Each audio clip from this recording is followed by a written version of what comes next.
Falcons are actually relieved that he's kind of not there to create more of a distraction. Look, I mean, I said it the day it happened. It was one of the stupider decisions I've ever seen by a professional NFL franchise to sign a quarterback to a $180 million contract and then draft his replacement exactly 5 weeks later. This was a terrible organizational decision by the Falcons. Now, they're going to spin this, and this is what's annoying about the Falcons and their PR staff. They're going to spin this as if this is the plan we had all along. This is the plan that when, Kirk Cousins either got hurt or didn't play well or got too old, we were going to have Penix come in. And guess what? The new plan is now we're going to keep Kirk Cousins as a backup. So if Michael Penix gets hurt, we told you so. We were right for keeping him on the roster. We were smart for keeping him here. No, this whole thing has been an abject disaster. The Early Line, only on SportsGrid. The game is on. The stakes are high, but the action isn't just on the field. He's rearranging that ring. Get it inside! SportsGrid's in-game live. Your ultimate second screen experience. A little flyer, couple of 15.5-point live line. Every prop, every play, every day. Anything can happen. That's complete chaos. It's smarter to be on SportsGrid.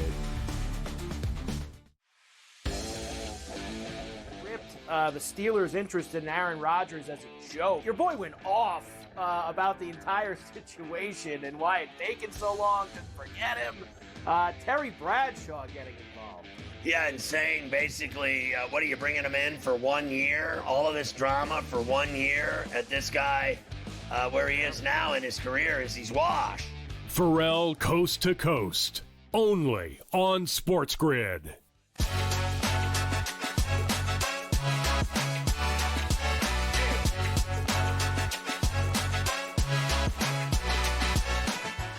NBA on TNT era officially over. So what's the plan for Inside the NBA over at ESPN? Plus how Paul George is responsible for both OKC and Indiana making it to the finals. Hi everyone and welcome to Front Office Sports Today from FOS Studios here in New York City. I'm Baker Machado. And I'm Renee Washington, and thank you guys so much for joining us each and every weekday as we're chatting the biggest stories happening in the business and culture of sports. We've got a big show ahead, including flag football talk with NFL Global Ambassador Deanna Flores. But first, let's dive into the shoot-around. Yeah, and let's start with soccer as Paris Saint-Germain, the champions of Europe, after thumping Inter Milan 5-0 in the Champions League final over the weekend. PSG becomes the first French club to win the trophy since 1993. Now, after being purchased by Qatar Sports back in 2011 and cycling through stars like Neymar, Messi, and Mbappe over the years, PSG, Renee, spent over $400 million to construct their current roster compared to just $130 million for Inter Milan. This is insane for a number of reasons, including that historic 5-0 victory, which was the largest at the time until the very next day when Cruz Azul beat that record. But it is remarkable when you look at how the team got here. I mean, head coach Luis Enriquez had personal tragedy in losing his daughter back in 2019 to bone cancer. So it meant a lot to him personally, but that's also the 7th title he's brought in his 2 seasons since becoming head coach. And he said when he joined the Red and Blues, he did not want to be on part of a team that was run by stars. That's what PSG's been known for. Even back with Zlatan Ibrahimovic, he didn't want to have a Messi, Neymar, Mbappe front three. And wanted to build, and with guys like Ousmane, Dembele, and others, they've been able to cut their payroll 51%, and they're now 6th highest in Europe and cross for salary wages. And it's a team that was the best they've seen in a number of years for PSG. Yeah, by the way, Fanatics also saying the amount of merchandise sold for PSG, the most amount for a non-U.S. team they've seen in years. Elsewhere, the world's #1 golfer, Scottie Scheffler, cruised to victory over the weekend at the Memorial Tournament. He won the $4 million purse and also joined Tiger Woods as the only repeat winners of the tournament. But even more impressive, Renee, is that Scheffler is now just $10 million away from passing Phil Mickelson for 3rd all-time in PGA Tour winnings at about $96 million. With how hot he's been, he might actually pass or even catch Mickelson before the end of the year. It is remarkable when you look at where the 28-year-old stands in that list of all-time with Tiger Woods, Rory McIlroy, and Phil Mickelson. And nothing could spoil the day, even including his 1-year-old son Bennett's poopy diaper that he had to blow. He was, as he was in, and I love that moment. I love the fact his caddy, Ted Scott, was dancing in the locker room. This is a fun group around Scottie Scheffler. And honestly, he's bringing, as you mentioned, history, but he's just cruising right now. I mean, that 2 under 70 in the final round, even the fact that he's now won 3 times his last 4 starts, Scotty Scheffler he's torching hot right now and scorching towards a big direction. You could say Scotty Scheffler's big business. Oh, Scotty Scheffler is big business. By the way, Tiger Woods still leads the pack in PGA Tour winnings, over $120 million. All right, we have a new Madden cover, everyone. Hello, Saquon Barkley, as his hurdle, maybe AI generated, graces the front cover of Madden 26. Renee, any worries about a Madden curse as Christian McCaffrey was the cover last year? Give me some salt to throw over my shoulder. We don't say those words. I mean, 2K say a cheat code when you look at that hurdle, historic moment. And so it deserves to be on the front cover of Madden. And you look at the fact that he almost broke the regular season rushing yards, fell short of that, but did still set a overall season rushing yards record. Offensive player of the year. He's broken a lot of records and he's going to break the Madden curse record too. It does make me a little nervous, but I do have a feeling that Saquon Barkley, as he joins Donovan McNabb, is the only player that's ever graced the cover of Madden, and also is the first Eagle to ever be in the Madden 99 club. So some more history that he's making with the 2025 Madden. And I'm super excited about what Saquon Barkley is going to bring. And I think that the Madden curse, this is the year it gets broken. I mean, it might, because look, McCaffrey's injury obviously was an anomaly for the last couple of years because you had Mahomes and Tom Brady and a bunch of other guys on the cover. So I don't think it's as big of a deal as it used to be, but the Madden curse, I always believe it's real though. But now this is the year it's no longer real. Every year I said it's real, but not this year. We'll find out later this year when the Eagles kick off the season. Well, the Indiana Pacers are headed to their first NBA Finals in 25 years and didn't just end the season for the Knicks. They also ended TNT's 35-year coverage of the NBA as that network aired its final NBA telecast, as the league now is going to have their coverage go to NBC and Amazon. So for more, let's bring in our Mike McCarthy in today's big main event. And let's bring in our Mike McCarthy, the writer of the Tuned In newsletter. Of course, you can subscribe to that on frontofficesports.com. Mike, let's talk about this. A 35-year end for TNT and their NBA coverage. Really sort of sad that it's all over now. What a swan song, huh? I mean, 35 years on the air, acclaimed really as the best studio show in sports of all time, led by Charles Barkley, an incredible cast. And, they went out their way. They did it with fun. They did it with bombast. They did it with opinion. It was great. But here is the best news for sports media viewers. The show will be back. Inside the NBA lives like a zombie returning. Except next year, it's going to be on ESPN instead of TNT. And Mike, I'm curious, because this was one of the biggest free agents in sports, you could say, it was just how popular the show has been. And Ernie had that great sentimental moment, as Ernie Johnson was saying, if he could write the script, this would be a long-standing relationship with TNT and Inside the NBA forever. As they now shift to ESPN, was this more of ESPN's way to make sure, with this new NBA media deals, to make sure that NBC doesn't pick up Inside the NBA? Or do you think this was something that was kind of always in the back of their minds? I think it was always in the back of their mind. I mean, let's face it, ESPN has been lusting after Charles Barkley and Inside the NBA for 20 years. That's why they kept changing the cast of NBA Countdown every year. Bill Simmons and Wilbon and this guy and that guy.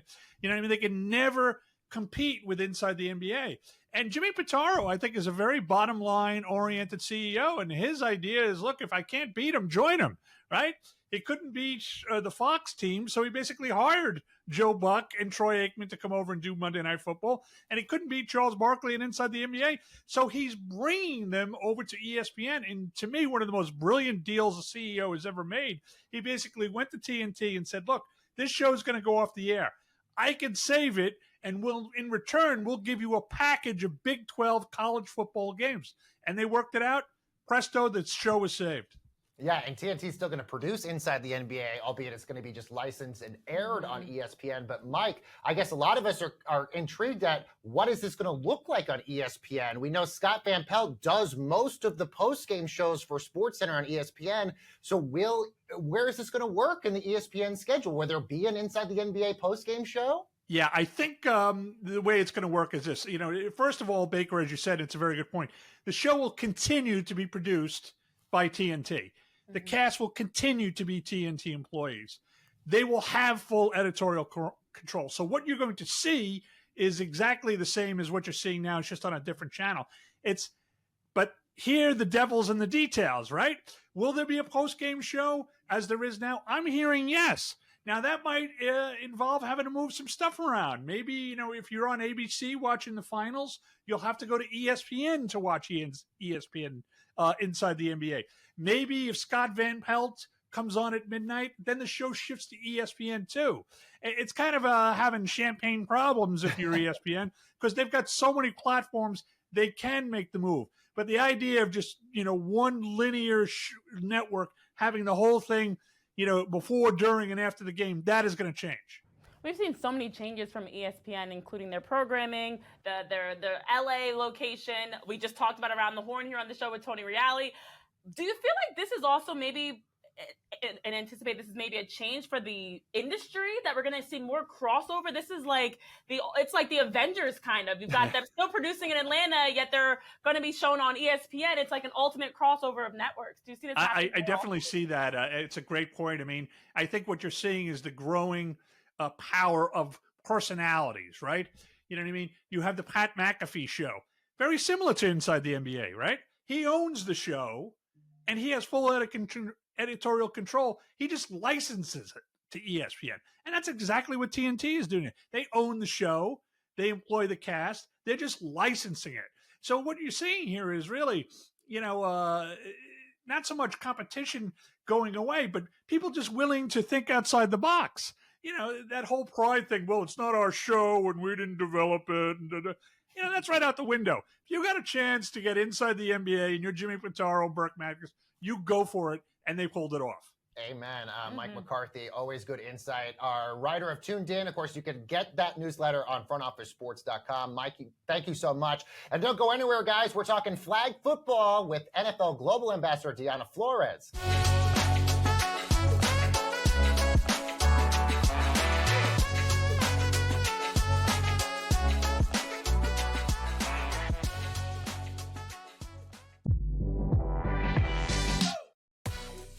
No, we're not. Fun? No, if the Knicks are losing, I'm gonna be miserable. Be fine. I'm gonna be miserable. Really? You know what? I'm saying Knicks are winning tomorrow. Oh. Fuck it. Here we go. Knicks are winning tomorrow. See that guy? No, that's the wrong guy. See that guy? See him? He's over his assist prop. Jalen Brunson. He's going over his assist prop. Betting above the rim. Only on SportsGrid.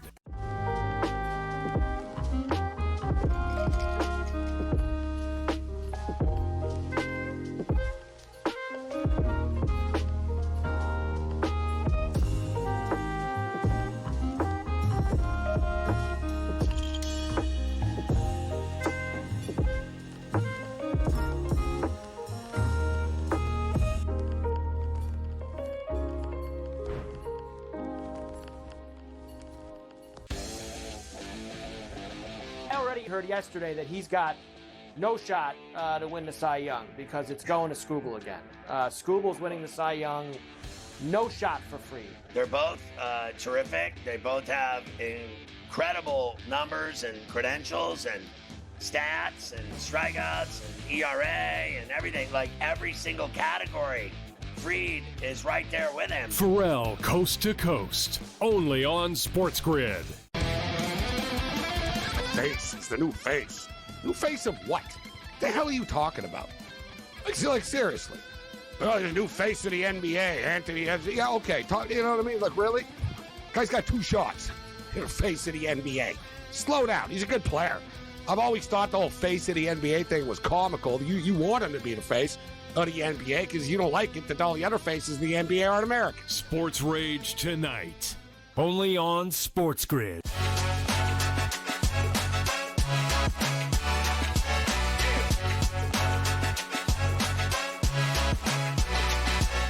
Welcome back, everyone, to Front Office Sports Today. Now, NFL owners just a few weeks ago allowed NFL players to be able to compete in the upcoming summer games in Los Angeles for flag football. And somebody who knows a lot about that is Deanna Flores, the quarterback for the Mexican national team. She joined Renee and I earlier to talk about what that could mean for the players. Take a look.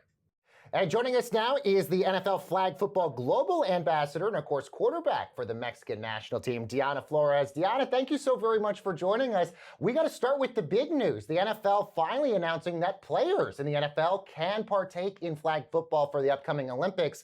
I guess, what's your thought on that and just the continued growth that we're seeing in the evolution of flag football here?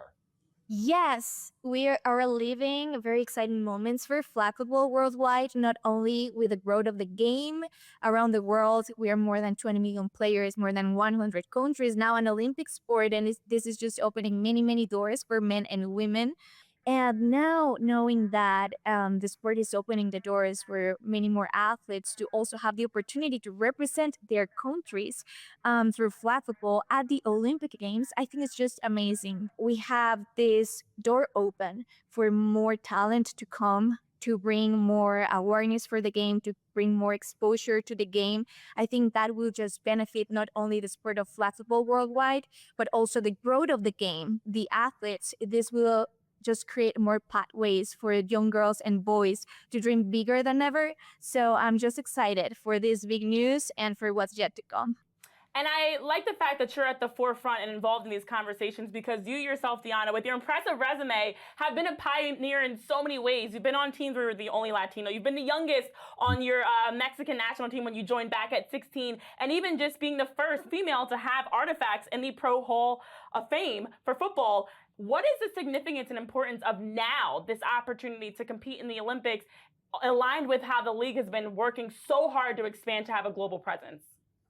Yes, I think, well, I've been super blessed to be able to give back to the sport that has given me a lot, not only as a player on the field representing my country at the biggest stages, but also off the field, working alongside the NFL and IFAF as an ambassador for the sport is amazing, because at the end of the day, I think sports is just a tool. It's just like a platform to change lives. It's a platform to give boys and girls not only the knowledge but also the opportunities to pursue their dreams. They doesn't have to be in sports, but it's just like a way. And flag football has been doing that, as it is such an inclusive sport. It is for boys, for girls, no matter who you are, no matter where you're from, you will find your place on the field. You know, you don't need a lot of equipment, you don't need a lot of investment to start a flag football team. Well, even on top of that, you would have to think from the NFL side, Diana, in terms of international expansion, you're joining us from Mexico City. There's multiple games now we have in Brazil and in other parts of Europe. Do you think doing flag football is only going to increase international exposure and awareness, that more people are not just aware of flag football, but of the NFL? For sure. I think this helps everybody. Like, the NFL have done amazing efforts, not only to grow the game globally, but to, as I said, to bring more opportunities to the young generations. I think this will just open the doors for many. It doesn't matter if they are already fans of football, fans of flag football, or boys and girls who are getting to know the game for the first time ever. This will open them these doors to try something new, something that can change their lives in the future. So I think this is a global movement for sure. This is a sport of the new generations. It is fast, it is creative, it is appealing. And I feel that through that, giving the young generations a platform for international athletes, men, women, to just come together, followed by the same passion, by the same love for the game. And that's life-changing. As I said, it's very powerful. Well, we talk so much about all the efforts being done to grow the game of flag football, but also to grow the NFL internationally. And I'm curious, as a player yourself that has a unique perspective on the inside, what have you noticed has been some of those massive changes in just the opportunities and resources for players like yourself and your teammates and others? Well, I'm going to start by the amazing increase of players around the globe. I remember back then when I started playing, nobody knew what a flag football was. I remember you had to give this long explanation of it's like football but without contact and all of that. And we were like flats on our hips, blah, blah, blah. And now you say flag football and everybody knows what you're talking about. Last World Cup in Finland, just to see other countries as Japan, Spain, Great Britain, Canada, of course the US, all the fierce competition and the passion and the skills and the preparation and all of that is mind-blowing. So that's exciting to see and experience as an athlete for sure. Yeah, another thing that's really amazing, I mean, you have artifacts in the Pro Football Hall of Fame. You were the first female to ever have that happen. Tell us a little bit about what that moment meant to you. That was a big milestone for sure. Not only for our sport to be recognized and have a place there where the best players in football are recognized, where history is being shown, but especially for women. I think in a place where it traditionally was male dominated, now to recognize the voice and the impact that women had in football and flag football, I think is amazing, because our perspective, our achievements are not only needed, but are like impactful. And I think that was a proof of it. I feel super proud and honored, but I also feel excited because I know I'm not gonna be the only one that opened the door for many women to come and just bring their legacy there for other men in flag football too, and just to keep opening those doors and paths for the next generations, knowing that they can dream big, that they can achieve, that we belong, that we deserve, that we have the voice, and that we deserve to have that spotlight, to have that voice, to have the resources, to have the support and the opportunities. Period. As a gold medalist in 2022, you're not only changing the game on the field, but off the field as well. So, Deanna, it's so great to see how you're building this legacy. Thank you so much for taking time to join us here on Front Office Sports today. Thank you. And our thanks to Deanna Flores. And coming up next on Front Office Sports Today, the NBA and NHL finals are set. So why do two teams have Paul George to thank for it? That's ahead.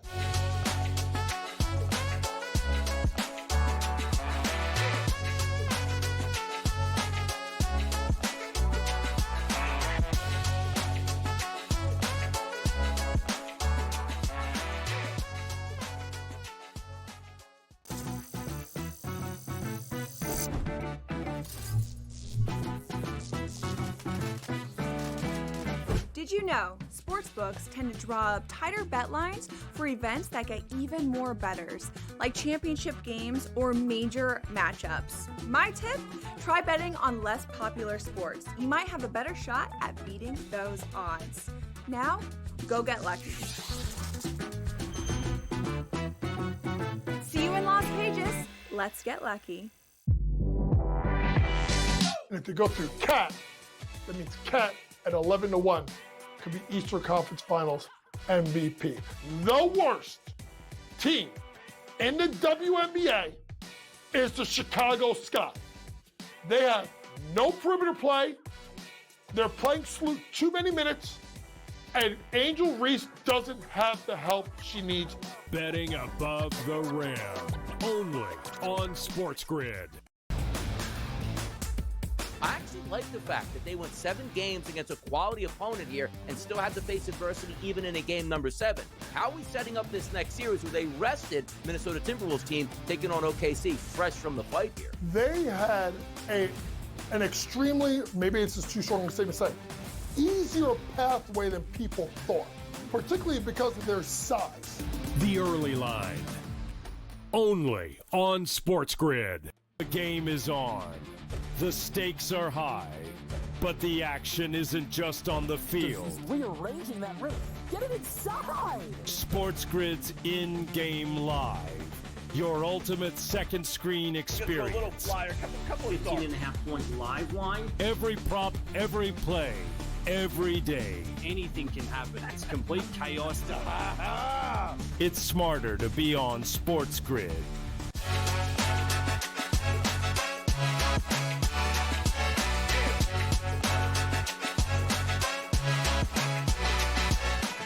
And welcome back, everyone, to Front Office Sports Today with Renee. I'm Baker, and the finals are set for the NHL and NBA. We have a rematch of last year's Stanley Cup as both Edmonton and Florida return. And in the NBA, two similar teams from smaller markets with frugal payrolls give us the first final since 2003 that neither team is in the luxury tax. So let's see how these teams got here, Renee, and let's start with the NHL. I mean, just look over the course of the last 6 years. Florida, Florida, Florida, Tampa, Tampa, Tampa, and the teams they're playing. Edmonton, Vegas. Vegas was #1 in the conference this last year. You also have Dallas, who was really incredibly good. Colorado was one of the top teams as well. There's a lot of consistency always with a lot of these teams that are making the finals. Honestly, a difference between the NHL from other leagues, such as maybe the NBA, is they're not building super teams. They're not just drafting, already established all-stars and then hoping for a championship. You look at Edmonton and Florida, and even Tampa Bay, as you mentioned, and some others, it's through the draft they've been building these teams. I mean, the best players across both these teams, whether it's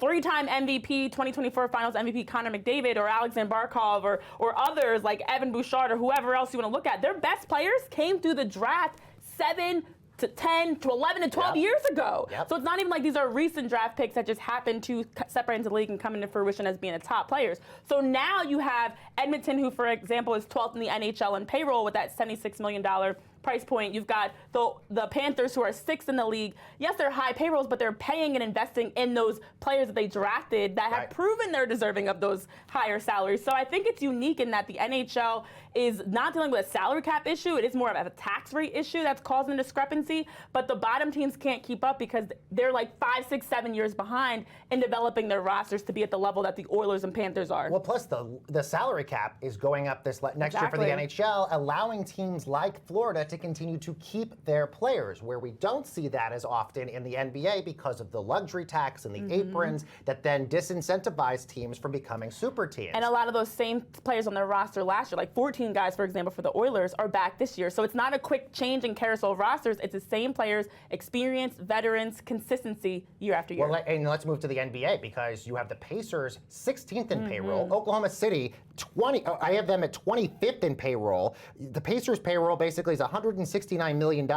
They're below the tax threshold. By the way, the last time the Pacers ever were in the luxury tax was in 2005 when Ron Artest and Steven Jackson were on that roster. Yeah, exactly. A long, long, long time ago. And then you have Oklahoma City, which basically has so many guys still on rookie contracts because you've accumulated, Sam Presti has their general manager, so many draft rights to Chet Holmgren, to so many other guys that are still on young deals. But Oklahoma City then trades a lot of these guys once they become too expensive for them. Well, much like the Oilers and the Panthers, OKC and Indiana are just kind of behind. They're doing the same thing. They're actually found the same footprint, and it's remarkable. They've built through the draft and young players. Chet Holmgren, Jalen Williams drafted. SGA acquired through a trade at a young, before he was MVP SGA. Tyrese Halliburton for the Pacers, same thing. So they have really been able to build their rosters, their depth as well, versus having 2 or 3 guys that are, absorbing all the salary. They're spreading the money throughout, building depth, building pieces around their top players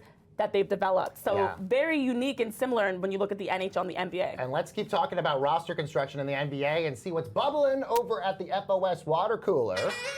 All right, so this water cooler is sponsored today by Paul George. And the reason for all of this, by the way, not in the NBA Finals at all. I think he's doing his podcast at home somewhere, collecting all of his money from Philadelphia, is really the reason both of these teams are in the NBA Finals. If you go all the way back to when Paul George was with the Indiana Pacers, he got drafted by them in the 2010 draft, number 10, and then just a few years later was sent to the Thunder for Victor Oladipo and Domantas Sabonis. And then just 5 years later, Sabonis is then traded to the Kings for Tyrese Halliburton. We should also note Andrew Nebhard, who has been one of the biggest players, the second best player for the Pacers, also has a connection to Paul George because he was traded from the Cavaliers when the Cavaliers had sent out a bunch of picks to the Cavs. So this is just crazy how this is all connected. I know. This is giving all new meaning to Playoff P. Paul George is someone that has been actively involved. We talk so much about Kevin Durant, Russell Westbrook, James Harden, and that OKC era. We leave out the fact that Paul George has direct connections to the biggest names for both teams. Yeah, so when you look at SGA, for example, who was the direct player involved in that massive trade with the Clippers, it was 5 first-round picks that they were able to get through that draft, 2 first-round picks for Paul George, Danilo Gallinari, a lot that came through that trade, including MVP SGA, who at the time was not a great player in the NBA. He was still so young. So I think Paul George is showing us that sometimes it's okay to move on from the veteran and be able to invest in the younger guys, and it's paid off for both One these of those teams. first round tanking, picks, but trading. One of those first round developing. picks, by the way, was used on Jalen Williams, clearly the second best player on the Thunder, so it worked out well for them. All right, that's it for this edition of Front Office Sports Today. We'll see you back here tomorrow for more fun. Bye, friends.